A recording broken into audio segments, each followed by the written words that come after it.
it helps us because before we started keeping track of your own grades and averages, we didn't know where we were and what we need to improve on, so we always just kind of guessed and just kind of went with the flow. But now, anytime we want to see our average or any grades we have or what we need to work on, we always just go in our desk, open up our data folder, and go straight to the back and find it, because we always know where we are using this chart.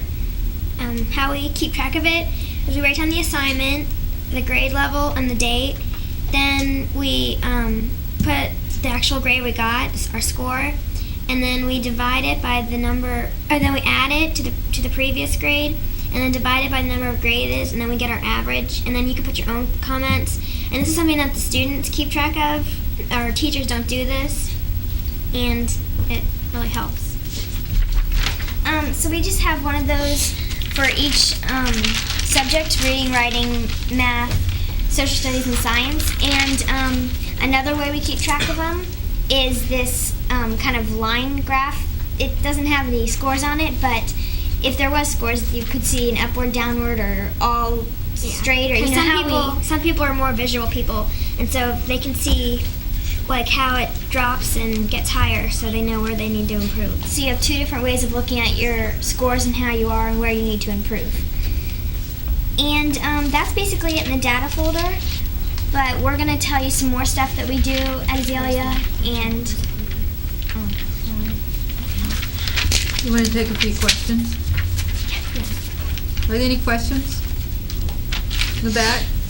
I have a question. Are the boys in your class as enthusiastic as you girls?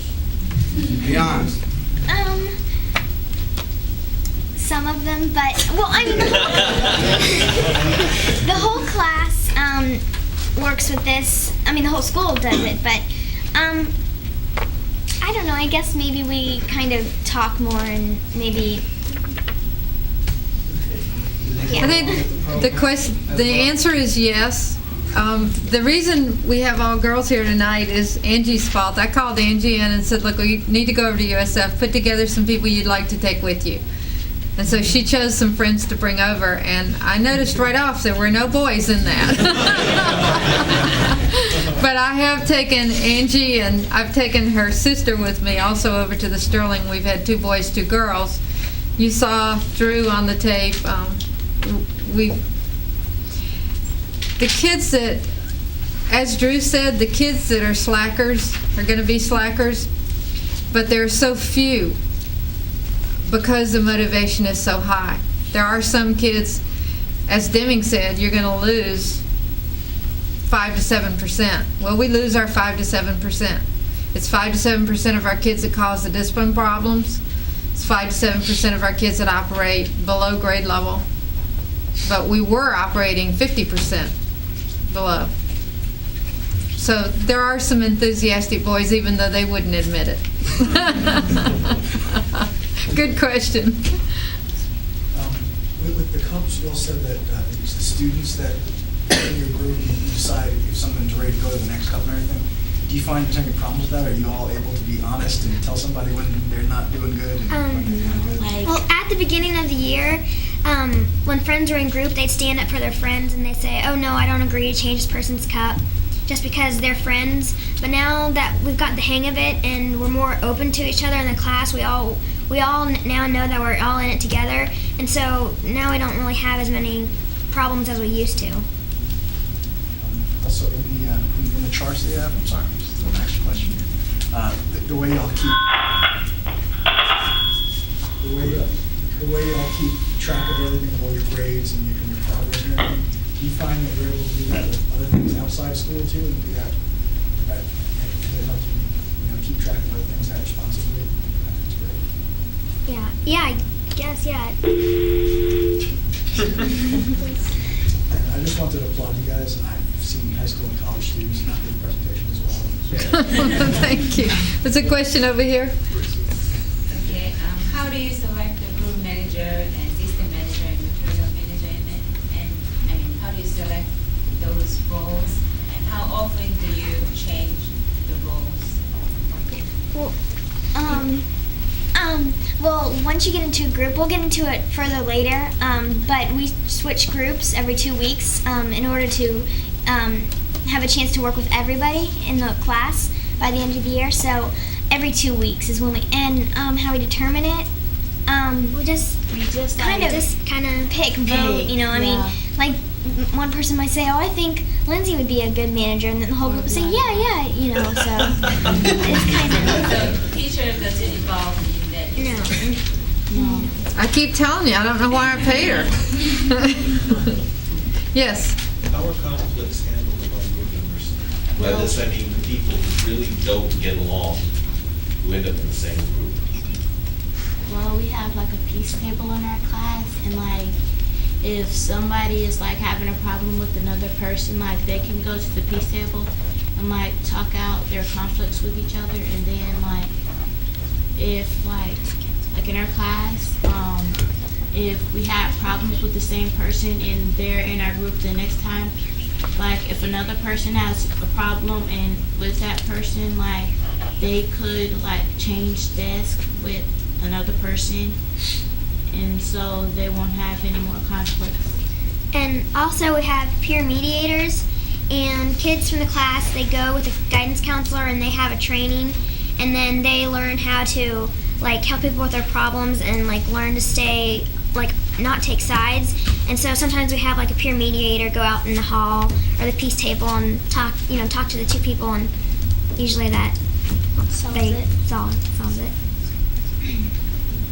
Yes. I want you girls to know that we're all graduate students. We've all graduated from college, and we just took a whole class on mediation. All right, so you're practicing the same things that college graduates are practicing, and the language that you are using. For example, some people are visual people. We're learning that in graduate school. I'm very, very impressed with what you have been telling. Well, I did have another question for Lindsay.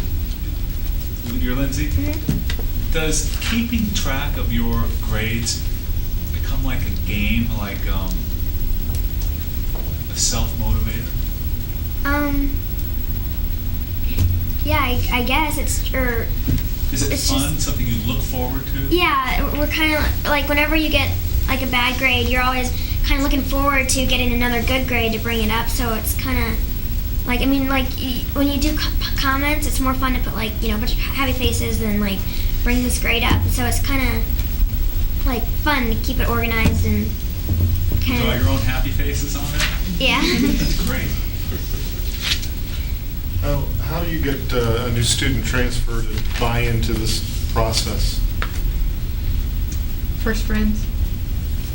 Oh, yeah.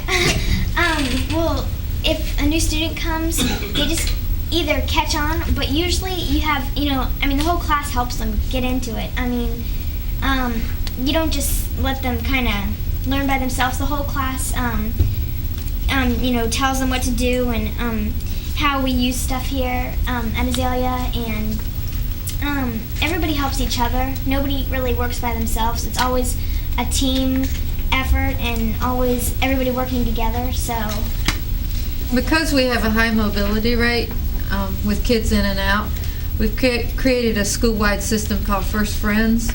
Our guidance counselor trains these kids. There are at least 2 in every classroom, and when a new kid comes in, the kid is assessed, and we go to the team leader and find out where that kid needs to be placed based on academics. Once we determine that, we call for a first friend, and that kid comes up, and that is the connector for that kid. That kid shows them where the cafeteria is, you know, takes them on a tour of the school. The teacher doesn't get involved in that at all. That's all student-led.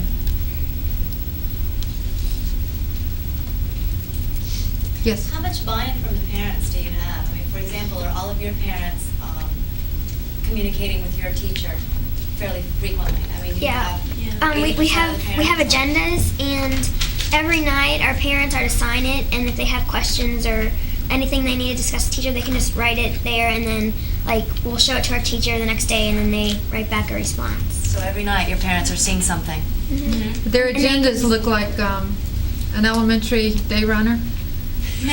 I mean, that's what it is. It's produced by a company that produces that kind of calendaring system. And we use them pre-K through 5th. And we have a primary one and an intermediate one. These kids have the intermediate one, but it has the school goals in it and has a compact at the beginning that I sign, the teacher signs, the kid signs, the parent signs, that we agree that we're going to use that as a communication system, that goes home every night, comes back, that parents can write comments. That's how they get conferences. That's how the kid communicates stuff back and forth. Am I right that you all are about ready to graduate from the elementary school and go on to a middle school? Do you expect things to be different in the next school? Yeah. I'd like to hear from each one of you how you, or whoever would like to answer, how you expect to handle the difference. Well, like in elementary school, like you in Ms. Will's class, we only get to go to the bathroom twice, but in like middle school, you won't get to go to the bathroom as many times as you did in elementary, because like between classes, you can't go to the bathroom. You have to go after class is out, but you can't be late for your other class, so like you have to hold it in. Something to think about. And what about things like making your own rules and having your own teams and being able to chart your own progress? A lot of those things may not be available to you in the other. Yeah. How do you plan on handling that? That's just probably something we're gonna have to deal with, because the teachers have a couple classes a day. They probably deal with a couple hundred students in a week, and they're not gonna want to make, for each class a different set of rules, so the teachers make up their own rules, and they expect the kids that are in their class to follow them. So we're just basically, we have to deal with it, learn to cooperate, with That's the old system. Yeah, unfortunately, it's more difficult to implement this in secondary, in middle school and high school. And we do have we have one or two middle schools that are starting some initial things. We've got one high school, Osceola High, that's making some real inroads with their group. They took their 9th graders off campus at the beginning of this year and trained them in Baldridge. And they've been organized in teams, and now they're going to take their incoming 9th graders this coming school year, so then they'll have 9th and 10th trained. They'll do that every year. The teachers go through the training in the summer, so we're very quickly approaching a high school that has really implemented this very strongly. It's tough on kids like this who get highly empowered and in charge of their learning to go into an old system, but kids are very adaptable, as you can tell with these guys. So they will adapt, but one thing we have done is we have tracked cohort groups of kids through the school. That all of you kids go into Azalea Middle? No? How many are going to Azalea Middle? 2 of you? We've tracked, that's our major feeder school, and we have tracked cohort groups of kids that have gone through and are now in 10th grade this year. And of that cohort group of kids that we have tracked, that group of kids has held the highest grade point average of any feeder group coming into any of the schools that they've gone to. The lowest grade point average they've had at any point in time has been 3.4. So we're very pleased with how they seem to be adjusting to the old system. What is the resistance that you're finding? I'm taking it for granted that you've probably spoken or given this presentation to a number of different schools and your peers, and there must be some resistance to, what do you see that is the basis of that resistance? When you're in a career, you generally enter that after college, right? Or tech school or something. And it's banking, or it's being a lawyer, being a doctor, and you weren't that in school. Everybody has been to school, right? Everybody knows what school is like. Everybody has an opinion of how it's supposed to be run. Well, educators are worse than that. We all went to school, and then we went to school to be teachers, and then we've taught for, like me, 30 years. Well, that's a long time to be in a system that you have operated within, been educated in, then taught in. And so it becomes extremely difficult, especially in secondary, where I am an English teacher, I am a math teacher, I am a social studies teacher. And I'm a social studies teacher. I don't have to teach reading because I teach social studies. See, it's very hard to get people to make that paradigm shift into, I am responsible for learning. This is a learning system, and I'm responsible for meeting the needs of these kids that are coming through as they are workers in the system. That's a complete paradigm shift from old world. And see, the disadvantage we've got is that the education system, the one you're currently in, was created over 100 years ago, and it was created to educate and have graduate 20% of the people entering it.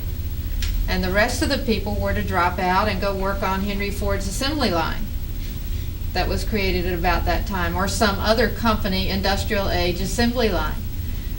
Well, now we're graduating about 92% out of a system built to graduate 20%, and we're not doing a very good job. In fact, a lot of the kids that walk across the stage at graduations, when they open up their diploma on the other side, it says certificate of attendance. It does not say high school diploma. We're actually only graduating about 64% with a legal high school diploma. And so you have to understand that even at that, the system created to graduate 20% is now graduating 64%. It's not built to do that. The other thing is that education has never made the shift into the information age. Have you noticed that? In your travels through the education system, we haven't made that. The world made it. Education didn't make it. And so that's caused some disconnects. When you were in high school, I would bet you that you took biology in 10th and chemistry in 11th and physics in 12th. Or you took them in that order. Yeah. My daughter did. I did. You know why? Anybody got any idea why you go biology, chemistry, physics?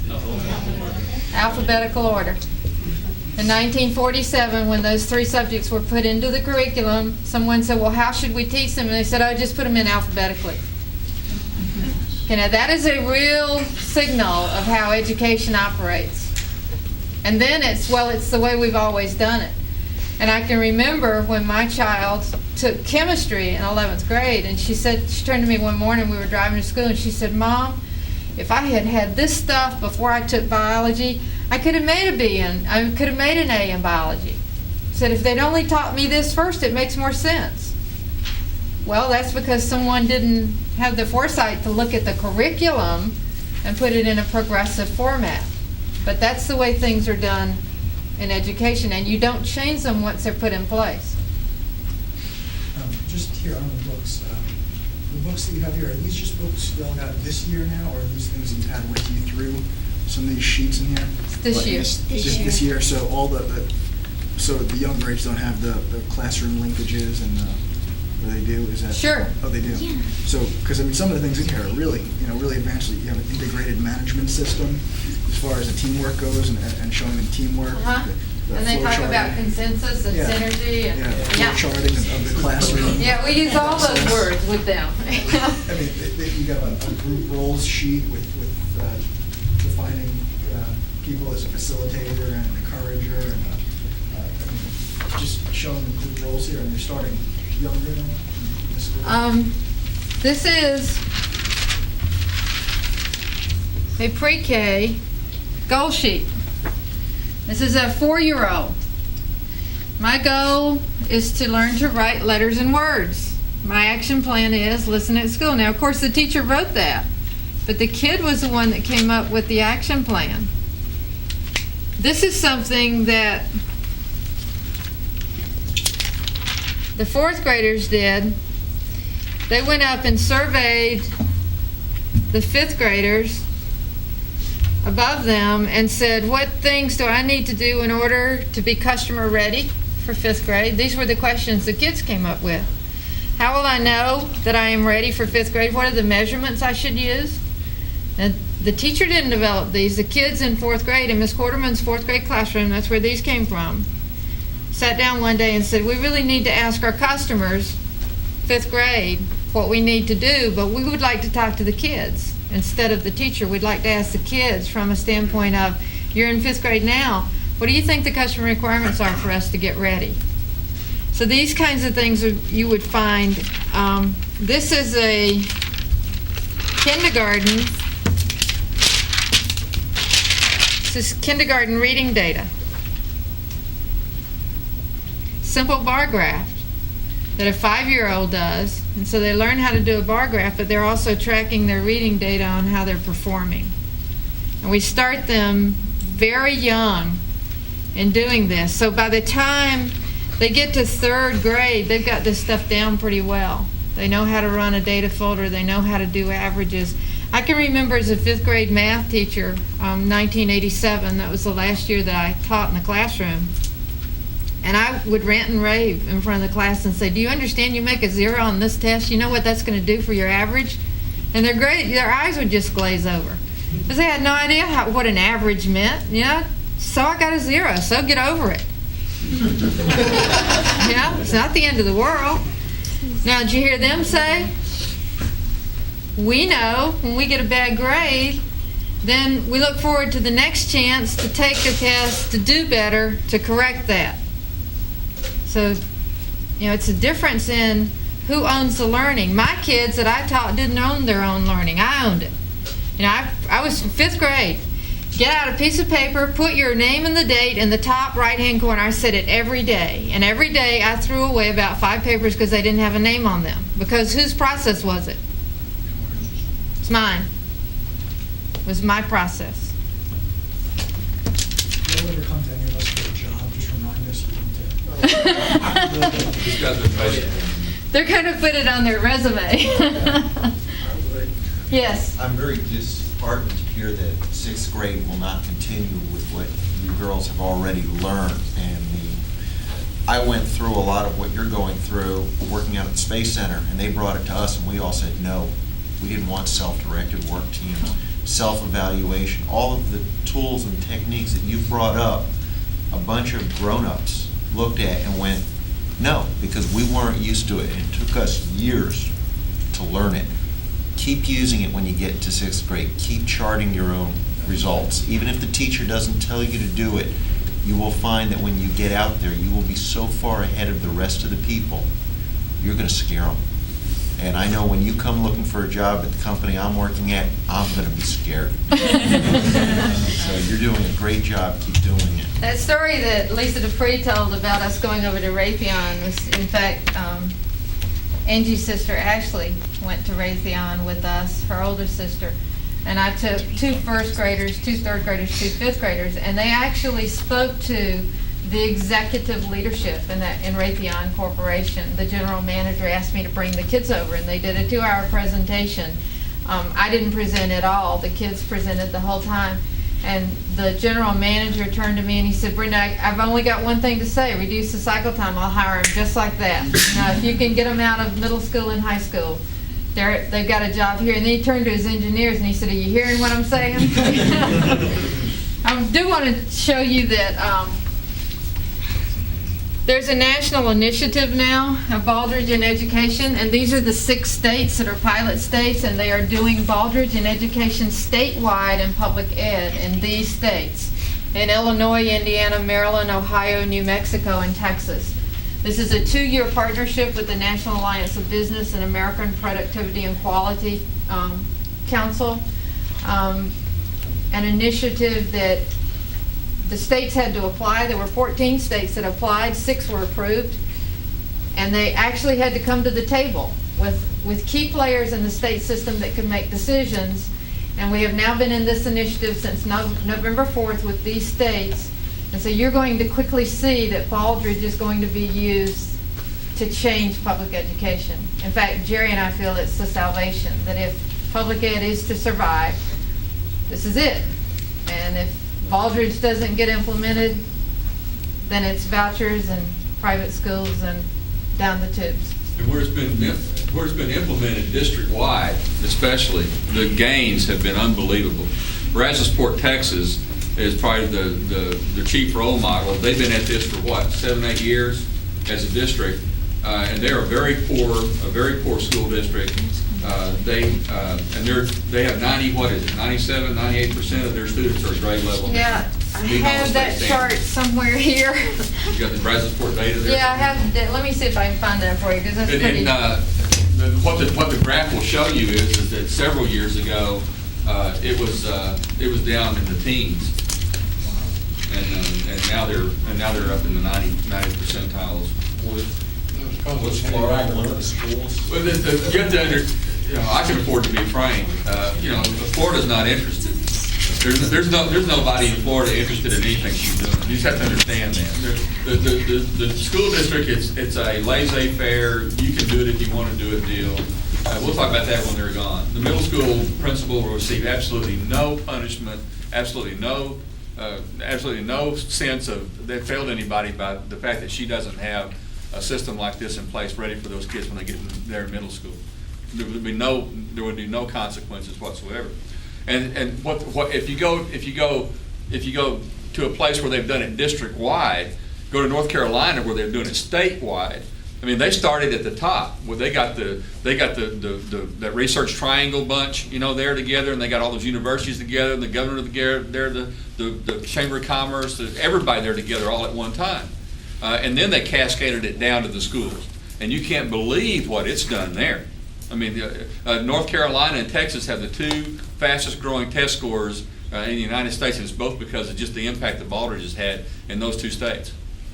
The only explanation for the data. This is Brazosport, and you can see this started in 91, 92, and this is every year criterion reference, state criterion reference scores.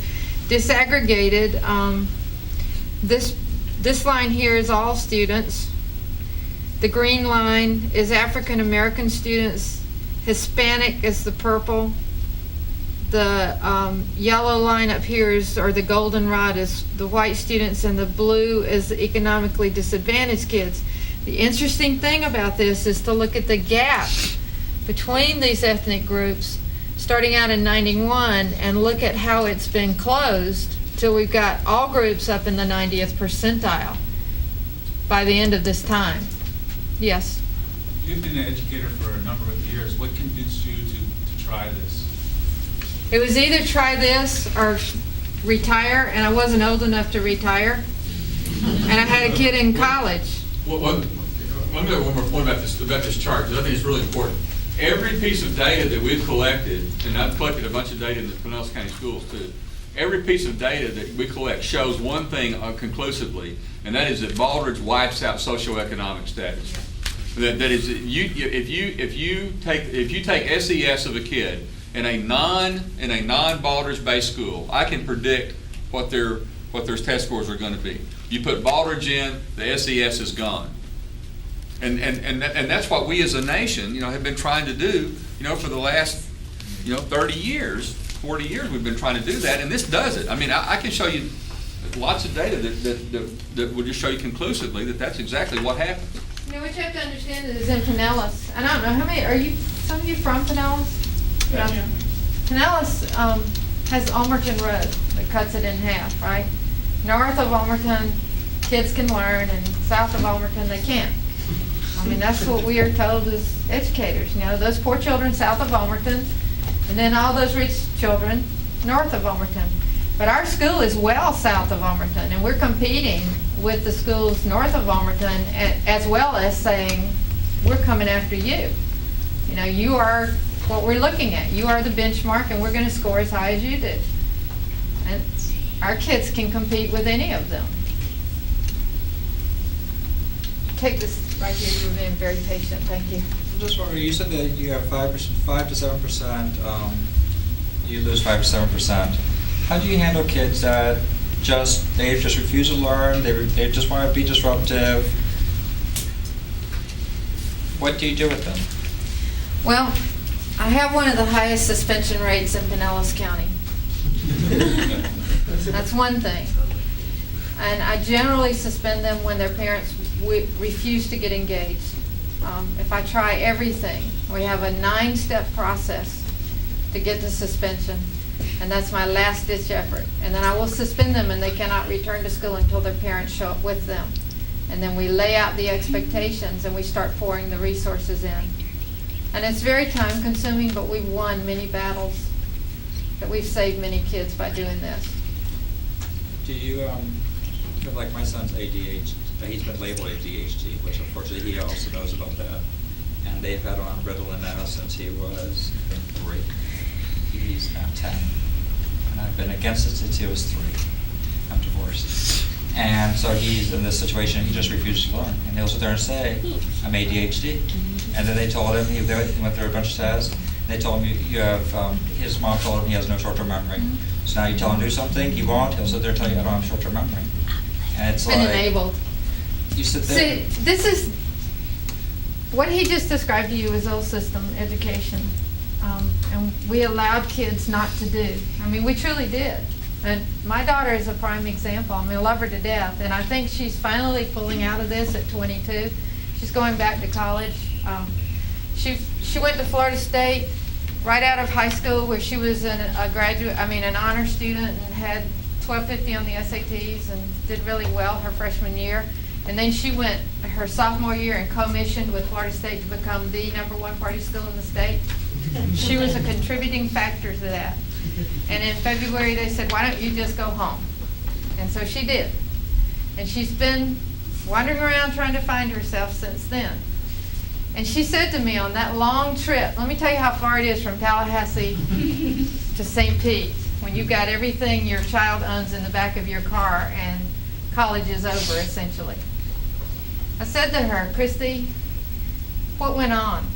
She said, Mom, you could turn this car around, we could go right back up there. And she said, I could put in those BTUs that are required. You know what those are? Butt time units. She said, I know about those. I had to do them in high school to get that diploma. And she said, I could go back and do it. 300 kids in my history class, I could do it. But could you tell me why? Could you give me the reason why? Well, my reason, of course, is you got to have that piece of paper to get a job. But see, she didn't value that piece of paper enough. And she saw the system as flawed.